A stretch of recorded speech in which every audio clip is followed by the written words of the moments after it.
인본주의자 롯, 신본주의자 아브라함이란 제목으로 말씀해 드리겠습니다. 지난주일 우리는 가인과 아벨을 대비하여 신본주의와 인본주의가 무엇인가를 살펴보았습니다.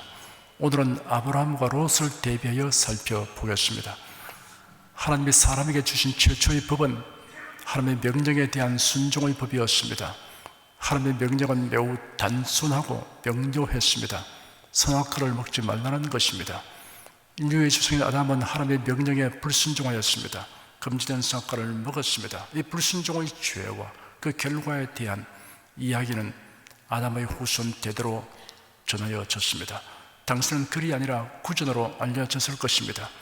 셋과 에노스의 자손들은 얼마 동안은 그 교훈을 명심하였습니다. 에녹은 한평생 그 교훈을 유념하고 하나님과 동행하며 살았습니다. 오랜 세월이 지나 노아 시대에 이르러서는 그 교훈을 마음에 두는 사람이 없었습니다. 다만 노아는 이를 깊이 유념하였습니다. 그래야 결국 그는 하나님의 명령대로 방주를 예비하여 그 가족과 함께 홍수 심판에서 구원을 얻게 되었습니다. 대홍수 심판에서 노아의 가족 외에는 전멸되었습니다. 그래야 지금까지 이 땅에 존재하게 된 모든 사람은 아담의 후손이며 또한 노아의 후손입니다. 노아의 후손들이 급속히 번성하였습니다. 반면에 여호와 하나님에 대한 신앙은 상실되어서 아브라함 때에 이르러는 우상 숭배가 만연하였습니다. 훗날 모세의 후계자 여호수아는 세상을 떠날 때가 가까웠을 때 이스라엘 백성의 지도급 인사들을 소집하고 그들에게 마지막 당부를 하는 중에 다음과 같이 말했습니다.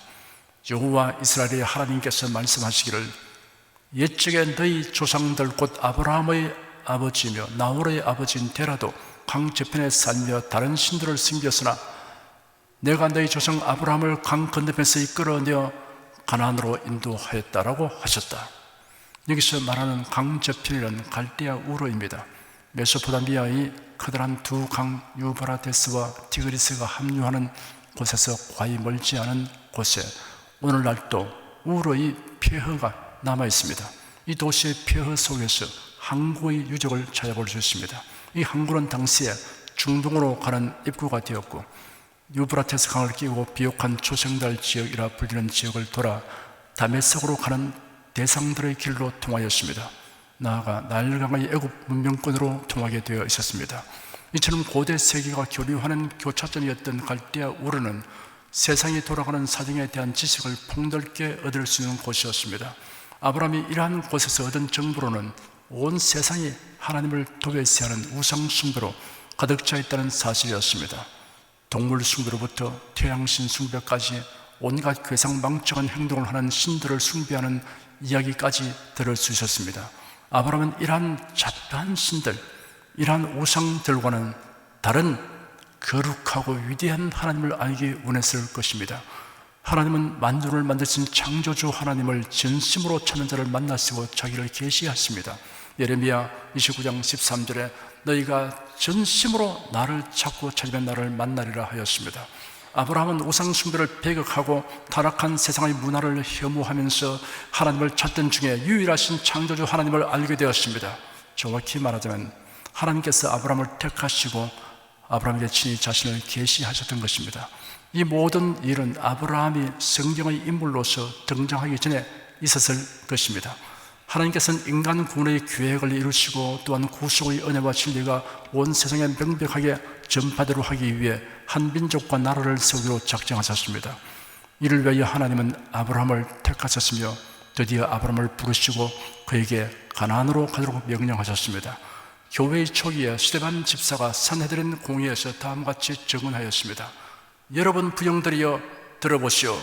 우리 조상 아브라함이 아직 하란에 살기 전 메소포타미아에 있을 때 영광의 하나님께서 그에게 나타나 말씀하시기를 너는 내 고향과 내 친척을 떠나 내가 네게 보여줄 땅으로 가라 하시므로 그가 갈대아 땅을 떠나 하란에서 살다가 그의 아버지가 죽은 후에 하나님께서 그를 그곳에서 지금 여러분이 살고 있는 이 땅으로 옮기셨습니다 라고 말하였습니다. 아브라함의 아버지인 데라는 언제부터인가 아브라함을 신임하게 되었던 것 같습니다. 아브라함이 하나님의 부르심을 받고 그 명령을 쫓아 갈대아 우르를 떠나려고 했을 때 시적 공동체의 족장인 데라는 아브라함의 결정에 동의하였습니다. 그러나 중도에 때라는 하란에 머물 것을 요구하였습니다. 하란에 머무는 것은 하나님의 명령에 온전하게 순종하는 것이 아니었습니다. 부모는 자기의 권위나 주관을 앞세우기 전에 먼저 자녀에 대한 하나님의 뜻이 무엇인가를 생각해야 합니다. 자기 중심으로 판단하여 자녀의 의견을 무시하는 일이 없어야 합니다. 자녀가 하나님의 말씀을 쫓아 행할 때는 격려하고 도와주어야 합니다. 반면에 하나님의 뜻에 어긋나는 행위를 할 때는 꾸짖어야 합니다. 하나님의 말씀, 하나님의 뜻보다 인간의 육정이나 자신의 주관이나 육신적인 유익을 앞세우지 말아야 합니다. 그러면 인본주의로 행하는 것이 됩니다. 아브라함은 부친 데라로 인하여 하란에 머물게 되었습니다. 데라가 죽은 후 아브라함은 조카 롯을 데리고 하란을 떠나 가나안 땅으로 갔습니다. 그런데 가나안 땅에 들어서자 곧장 기근이 닥쳐왔습니다. 아브라함의 마음속에는 불안과 의심이 꼬리를 물고 일어났습니다. 아브라함은 이러한 마음의 투쟁에서 그만 패배하고 말았습니다. 그는 하나님께 묻지 않고 가나안을 떠나 애굽으로 내려갔습니다. 인면으로 생각하면 지혜로운 결정 같지만 총체적으로 보면 매우 경솔한 처사였습니다. 아브라함이 애굽에서 생활 터전을 잡는 것은 하나님의 원대한 계획에 어긋나는 것입니다. 애굽에 내려간 아브라함은 자기 아내 사라 때문에 혹시 사람들이 자기를 죽일지 모른다고 생각하였습니다. 그 이유는 아내 사라는 뛰어난 미모를 지니고 있기 때문입니다. 이런 아브라함의 주관적이고 자기 도취적인 판단이 아니고 객관성을 가진 사실이었습니다. 어쨌든 당시 65세의 사라가 뛰어난 미모를 유지하고 있다는 것은 놀라운 사실입니다. 단지 나그네에 불과한 아브라함 일행이 애굽에 내려갔을 때 애굽 본토인들의 반응은 당연히 미모가 출중한 사라에게 큰 관심을 보였을 것입니다. 금은색에 가까운 짙은 갈색 피부를 가진 함의 후손인 애굽인과 달리 셈의 후손으로서 옅은 갈색 피부를 가졌기 때문에 유난히 특출하게 애굽인의 눈에 띄었을 것입니다. 이러한 사실은 사라의 남편이요 보호자였던 아브라함에게는 목숨의 위협을 느낄 정도로 심각했던 것입니다. 아브라함은 아내로 인해 미칠 피해를 염려하여 사라를 설득하여 오누이처럼 처신하기로 합의하였습니다. 사실상 사라는 아브라함의 이복 누이였기 때문에 반쯤의 거짓말이라고 할 수 있습니다. 창세기 11장 29절을 보면 아브람과 나홀이 장가들었으니 아브람의 아내 이름은 사레며 나홀의 아내 이름은 밀가니 하란의 딸이요 하란은 밀가의 아비며 또 이스가의 아비더라라고 기록되어 있습니다. 여기에 이스가라는 이름으로 기록된 하란의 딸이 사라와 동일린이라는 견해가 있습니다. 그렇다면 아브람의 친조카가 됩니다. 그러나 이보다는 아브라함의 계모에게 태어난 아브라함의 이복 누이로 이해함이 타당한 듯합니다. 아브라함은 사라가 이복 누이였을지라도 결혼한 이상 아내가 되었으니 누구에게나 아내라고 말해야 할 것입니다. 다만 아브라함이 누구를 해치기 위해서 악한 의도로 한 것이 아니었고 자신과 아내가 모두 살아남기 위해 고심 끝에 부득이 그런 대처를 했다는 사실을 감안한다면 비난만 할 것은 아닙니다. 사라에 대한 소문을 들은 애굽 왕이 사라를 왕국으로 불러들였습니다. 어쨌든 하나님께서 이 일에 개입하심으로 사실을 알게 된 애굽 왕이 아브라함을 불러서 꾸짖고 사라를 아버지에게로 돌려보냈습니다. 아브라함은 애굽을 떠나 가나안으로 돌아왔습니다. 지난달 그가 처음으로 제단을 쌓았던 곳으로 돌아왔습니다. 그리고 여호와의 이름을 불렀습니다. 예배를 드렸습니다. 처음 믿음, 처음 사랑을 회복한 것입니다. 그는 새롭게 헌신하였으며 활기찬 신앙을 회복했습니다.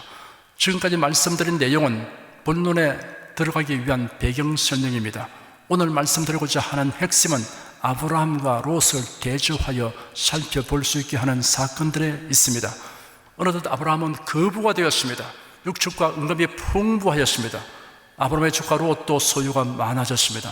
그 땅이 그들의 동거하기에는 협소하여 목자들 간에 분쟁이 야기되었습니다. 아브라함은 중대한 결단을 내렸습니다. 조카 롯을 데리고 유단 평야가 내려다 보이는 팔레스타인의 산등성이로 갔습니다. 아브라함은 그곳에 서서 조카 롯에게 말했습니다. 우리는 친족이니 나와 너 사이에 그리고 내 목자들과 네 목자들 사이에 다툼이 없도록 하자. 네 앞에 온 땅이 있지 않느냐. 나를 떠나라.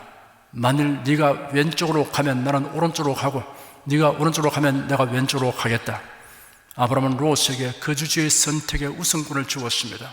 실은 족장인 자신이 우선 결정권을 가지고 있었음에도 불구하고 애굽에서 연단을 바란 그런 욕심을 부리지 아니했습니다. 롯이 눈을 들어 유단 온 들을 바라보니 소알까지 그 전체가 물이 넉넉하였습니다. 마치 에덴 동산 같고 나일강으로 인하여 비옥한 애굽 땅처럼 보였습니다. 롯은 장막을 요단들로 옮겼습니다. 아브라함은 요단강 서편 지역 산지에 있는 헤브론의 거처를 정했습니다. 헤브론은 요단강 서편 지역에서 가장 높은 곳에 위치하고 있습니다. 아브라함과 롯 두 사람이 올라선 산등성이에서 두 사람 사이의 차이점이 선명하게 드러났습니다. 그곳은 두 사람의 선택과 결정의 차이점을 드러낸 현장입니다. 단지 환경적 조건으로만 본다면 롯의 선택과 결정이 현명했다고 할 수 있습니다. 그 위쳐 흐르는 요단강 좌우에 위치한 요단 평지는 모압 산맥으로부터 흘러내려오는 풍부한 수원 덕분에 보통의 가뭄에서는 그다지 물 걱정을 하지 않아도 되는 곳입니다. 지각의 변동이기 전 이곳은 열대 식물로 뒤덮인 비옥한 평야였습니다. 목축하기에는 안성맞춤이었습니다. 그 남쪽 그들은 상업과 문화의 도시로 번창한 소돔과 고모라성이 있었습니다. 반면에 아브라함이 택한 유대 고원지대는 적막한 황야이며 풀밭을 찾아 헤매는 목동들의 고달픔이 있는 곳입니다. 우리가 유심히 살펴야 할 것은 아브라함과 롯 두 사람이 각각 그러한 선택과 결정을 하게 된 동기와 목적의 차이입니다. 아브라함은 신분주의로 선택하였고 롯은 인본주의로 선택하였습니다. 롯은 매우 근시안적 생각을 하였습니다. 당장의 이익, 목전의 이익에 집착했습니다. 사람이 탐욕과 이기심을 품으면 시야가 좁아지게 됩니다. 목전의 이익을 취하려고 급급한 사람은 저 편에 있는 위험과 손실을 생각지 못하거나 아예 무시해버립니다. 마귀는 탐욕과 이기심이 가득한 사람을 유혹하여 범죄하게 합니다. 목전의 이익에 집착하다가 불행하게 된 사람의 관하여는 롯 외에도 성경에서 많은 예를 볼 수 있습니다. 발람 선지자도 그 중에 하나입니다. 발람은 고대 문명을 발상지은 유프라데스 강변의 부돌 출신이었습니다. 그는 가난한 사람이 아니었습니다. 나쁜 미신을 퍼뜨리거나 타락한 이방 종교를 신봉하는 자도 아니었습니다. 그는 하나님을 알았으며 하나님의 뜻을 묻는 사람이었습니다. 그는 메소포타미아 지방에서 이름이 널리 알려진 예언자였습니다. 애굽에서 나온 이스라엘 백성들이 긴 광야 여정을 거의 끝마치고 모압 광야에 진을 친 것을 본 모압 왕 발락은 엄청난 숫자의 이스라엘의 백성들과 그 세력에 큰 두려움을 느꼈습니다. 발락 왕이 들은 정보에 의하면 군사적으로는 이스라엘과 싸우면 승산이 없다는 것을 알았습니다. 그는 고심 끝에 이스라엘을 저주하는 종교적인 대처를 하기로 작정하였습니다. 그래서 발락은 이스라엘에 대한 저주를 부탁하기 위하여 발람 선지자에게 사신을 보냈습니다. 발람은 하나님이 허락하지 않는다고 자신들에게 말하면서 이런 죄에 거절하였습니다. 그래서 발락 왕은 더 높은 신분을 가진 특사들을 보내었습니다. 자기의 요청을 수락하면 많은 보상을 주겠다고 하였습니다. 발람 선지자는 모압 왕이 약속한 보상에 마음이 동하여 출발하였습니다. 그가 가는 도중에 천사가 가로막고 칼을 빼어들고 섰습니다. 그가 타고 가는 나귀는 칼을 빼어든 천사를 보고 앞으로 나아가지 못하였으나 탐욕과 이심에 눈이 가려진 그는 알지 못했습니다. 우리 앞으로 나아가지 않는 나귀에게 화를 내며 매질을 하였습니다. 여호와의 천사가 포도원 사이 좁은 길에 서 있고 그 양쪽으로 담이 있었습니다. 나귀가 여호와의 천사를 보고 담 쪽으로 바짝 붙으니 발람의 발이 담에 끼어 짓눌려졌으므로 발람이 나귀를 다시 때렸습니다. 여호와의 천사가 더 나아가 좌우에 피할 길이 없는 좁은 곳에 섰습니다. 나귀가 발람을 태운 채 주저앉으니 발람이 진노하여 지팡이로 나귀를 때렸습니다. 이때 하나님께서 나귀의 입을 여시니 나귀가 발람에게 말하기를 제가 주인께 무엇을 잘못하였기에 저를 3번이나 때리십니까? 하였습니다. 발람이 나귀에게 말하기를 네가 나를 거역하기 때문이다. 내 손에 칼이 있었다면 이미 내가 너를 죽였을 것이다 하였습니다. 그러자 나귀가 발람에게 말하기를 저는 오늘까지 주인께서 항상 타고 다니는 나귀가 아닙니까? 제가 주인에게 이렇게 하는 버릇이 있습니까? 하니 발람이 없었다라고 대답했습니다.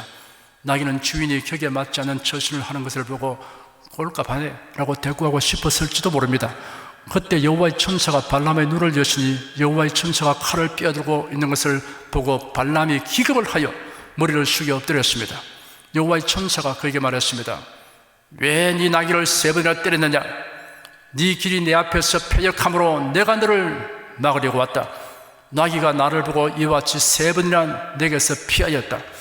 만일 내게서 피하지 않았더라면 이미 내가 너를 죽이고 나귀는 살렸을 것이다. 발람이 여호와의 천사에게 말하기를 당신께서 저를 막으시려고 길에 서신 것을 제가 알지 못하였으므로 죄를 지었습니다. 당신께서 이를 기뻐하지 않으시면 나는 돌아가겠습니다 하였습니다. 여호와의 천사가 발람에게 말하였습니다. 저 사람들과 함께 가라. 그러나 내가 네게 이르는 것만 말하리라. 그래야 발람은 그를 기다리고 있는 발락 왕이 있는 곳으로 갔습니다.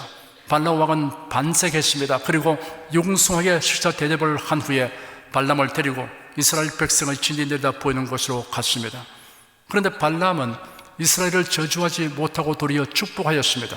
그가 이렇게 입으로는 이스라엘을 향한 축복의 메시지를 선포하고 하나님이 주신 예언을 말하였지만 마음속으로는 모압 왕이 제시한 재물과 권세에 대한 욕심이 여전히 도사리고 있었습니다. 모압 왕은 발락 선지자가 이스라엘 백성을 향하여 축복만 하는 것을 보고 노하여 손뼉을 치며 발람에게 말하기를 내 원수들을 저주하기 위해서 당신을 불렀는데 당신은 오히려 3번씩이나 축복하였소. 이제 당신 땅으로 당장 돌아가시오. 내가 당신을 높여 심히 존귀케 한다고 하였으나 여호와가 당신을 막아 존귀하게 되지 못하게 하였습니다.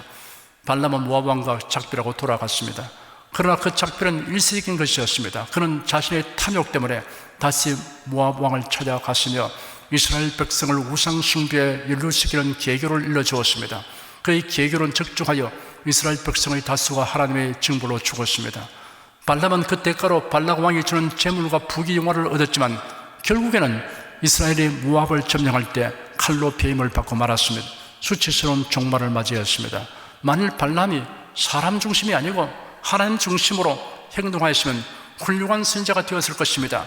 그런 성경 역사의 한 페이지에 아름다운 이름을 남기고 선민의 특권을 부여받을 수도 있을 만합니다. 그런데 탐욕과 이기심이 그를 목전의 이익에 집착하게 하여 결국 비참한 인생이 되고 말았습니다. 이제 롯과 아브라함에게 관한 사건으로 돌아가 봅시다. 롯 역시 탐욕과 이기심을 다스리지 못하여 목초가 풍부한 환경적 조건과 번창한 도성의 사람들과의 사귐이라는 사회적 조건에 집착하였습니다.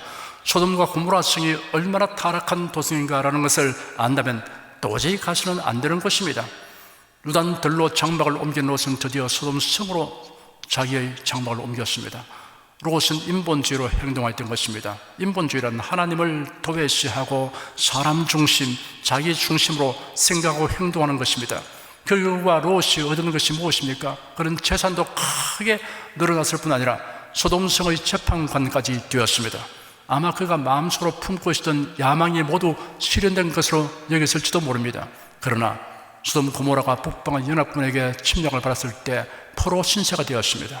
소돔성의 유황불 심판을 받을 때 재산이 다 불타버렸으며 아내는 소금 기둥이 되고 딸들은 완전히 세소가 되어버렸습니다. 아브라함의 선택과 결정은 롯과 비교하여 무엇이 다릅니까?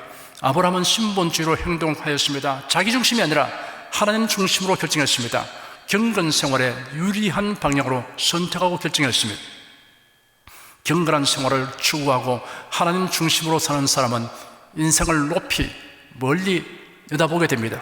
고린도후서 4장 18절에 기록되기를 우리의 돌아보는 것은 보이는 것이 아니요 보이지 않는 것이니 보이는 것은 잠깐이요 보이지 않는 것은 영원함이라 하였습니다. 아브라함은 가나안 땅에서 천막에 살았지만 그 마음은 항상 하늘 도성을 바라보며 살았습니다.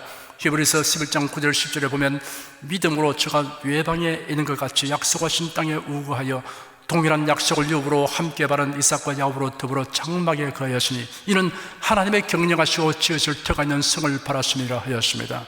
아브라함은 더 높게 더 멀리 바라보았습니다. 그렇다고 아브라함의 현실 생활이 공공하고 따분한 것이었습니까? 그렇지 않았습니다.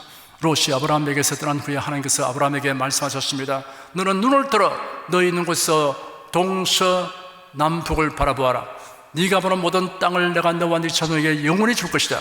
내가 네 후손을 땅의 티끌같이 갖게 할 것이니 사람이 땅의 티끌을 셀 수 있다면 네 후손도 셀 수 있을 것이다. 너는 일어나 그 땅을 가로와 세로로 걸어가라. 내가 그것을 네게 줄 것이다. 하나님이 이러한 약속을 받고 난 후 아브라함이 장막을 옮겨 헤브론에 있는 마므레의 상수리 숲을 근처에 가서 살았는데 거기서도 여호와께 제단을 쌓았습니다. 예배를 드렸습니다. 아브라함과 롯을 대조하여 살펴볼 수 있는 사건이 또 있습니다.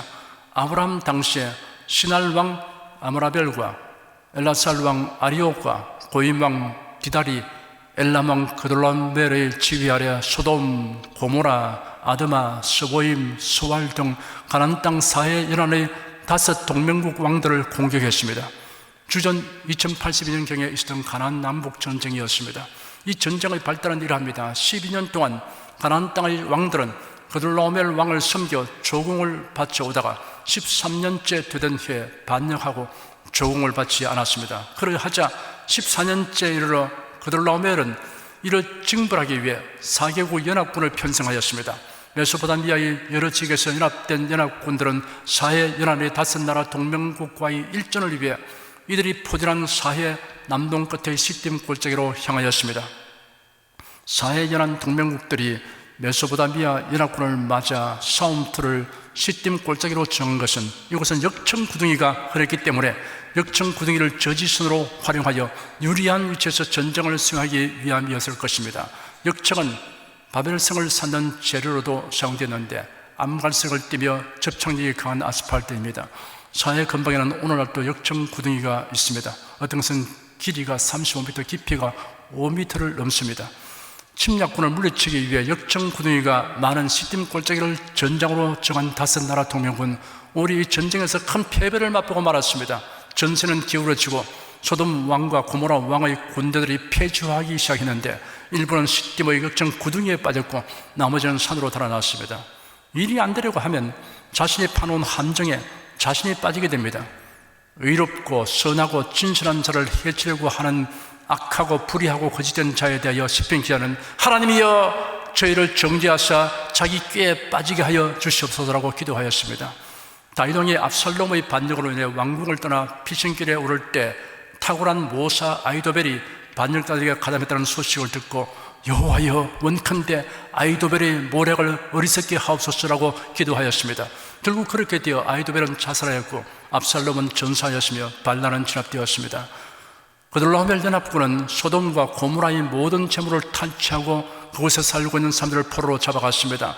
아브라함의 조카 롯과 그의 가족들도 소돔에 살고 있기 때문에 같은 화를 입고 말았습니다. 인본주의 탐욕의 눈으로 소돔을 향해 갔던 롯은 이방인들 사이의 전쟁에 휘말려 큰 고초를 겪게 되었습니다. 그가 그토록 애착을 가했던 재물은 다 빼앗기고 자신은 포로가 되었습니다. 그러한 상황에서 용케 도망쳐 나온 사람이 아브라함에게 와서 소돔 고모라가 쑥밭이 된 사정과 롯의 일가족도 잡혀갔다고 알려주었습니다. 아브라함은 집에서 길러낸 318명의 훈련된 장병들을 이끌고 멀리 단까지 추격하였습니다. 이때 아브라함의 나이는 84세로 추정됩니다. 노구를 이끌고 불과 318명의 장정과 이웃 마을 사람들로 편성한 군사로 메소포타미아 4개국 연합군을 상대하는 작전은 무모한 행동이나 다름없었던 것입니다. 그럼에도 불구하고 아브라함이 이 소수의 사람들을 동원하여 조카 롯 고출 작전을 감행한 것은 롯에 대한 변함없는 애정과 아울러 하나님의 도우심을 확신하는 믿음이 있었기 때문입니다. 아브라함은 병력을 나누고 야간 기습을 감행하여 그돌라오멜 연합군을 격파하였습니다. 패주하는 적군을 다메섹 북쪽 호바까지 추격하였습니다. 호바는 아브라함이 거주하는 헤브론에서 약 280km 떨어진 곳입니다. 아브라함은 모든 재물을 되찾았고 포로되어 가던 사람들을 구출했습니다. 물론 롯과 그의 가족들도 구출했습니다. 피신했던 소돔 왕이 나와서 아브라함을 영접하고 말하기를 사람은 내게 보내고 물품은 당신이 취하십시오 하였습니다. 아브라함이 소돔 왕에게 대하기를 천지의 주여시며 지극히 높으신 하나님 여호와께 내가 손을 들어 맹세합니다. 당신의 말이 내가 아브라함으로 부자로 만들었다고 할까 하여 당신에게 속한 것은 실오락이나 신발끈이라도 내가 아무 것이라도 가져가지 않겠습니다 하였습니다. 천지의 주제이시여 지극히 높으신 하나님께 복을 바라는 사람은 소돔의 재물에 연연하지 않습니다. 전리품은 정복자가 취했던 고대의 관리에 따라 당연히 아브라함이 소유할 수 있었습니다. 그러나 아브라함은 이를 포기했습니다. 여기에서 롯과 아브라함의 차이점을 보게 됩니다. 롯은 이 사건을 통해 크게 깨달은 바가 있어야 할 텐데 따끔한 교훈을 받고도 다시 소돔성으로 들어가 살았습니다. 롯은 하나님을 믿는 사람이면서도 매사에 자기 중심이었고 세상 것에 대한 탐욕을 벗어버리지 못했습니다. 그런데 아브라함은 자기가 소유한다고 해도 잘못이 없는 전리품일지라도 가져가지 아니했습니다. 사람들이 말하기를 소돔 왕이 아브라함을 부자로 만들었다라는 소문을 듣고 싶지 않기 때문입니다. 아브라함은 하나님의 은혜와 복을 바라 부자된 사람이다 라는 말을 듣기 원했습니다. 그는 만에 일이라도 하나님의 영광을 가리게 될까 하여 정당한 권리까지 포기하였던 것입니다. 아브라함은 자기 중심이 아니라 하나님 중심으로 처신하였습니다. 우리의 삶에 있어서 중요한 것은 무엇을 얼마나 소유했느냐 하는 것이 아니라 삶의 동기와 목적이 무엇이냐 하는 것입니다. 인본주의의 삶과 신본주의의 삶의 결과는 무엇이 다릅니까? 이 세상에서 무엇을 얼마나 소유했느냐 하는 것으로 그 차이점을 판단한다면 근소한 차이조차 찾기 어려울 것입니다. 하지만 이 세상 나날의 길이 끝나는 날 무엇이 다른가 하는 것이 완전하고 확실하게 드러날 것입니다. 그것은 천국과 지옥의 차이입니다. 또한 부끄러운 구원과 영광스러운 구원의 차이입니다. 사랑하는 여러분은 모든 선택과 결정에서 하나님 중심, 하나님 본위의 동기와 목적으로 하십시오. 신앙생활, 경건한 생활에 유리한 편으로 선택하고 결정하십시오. 그래야 이 땅에서의 하루하루가 영원한 가치와 영광의 보탬이 되도록 하시기를 축원합니다.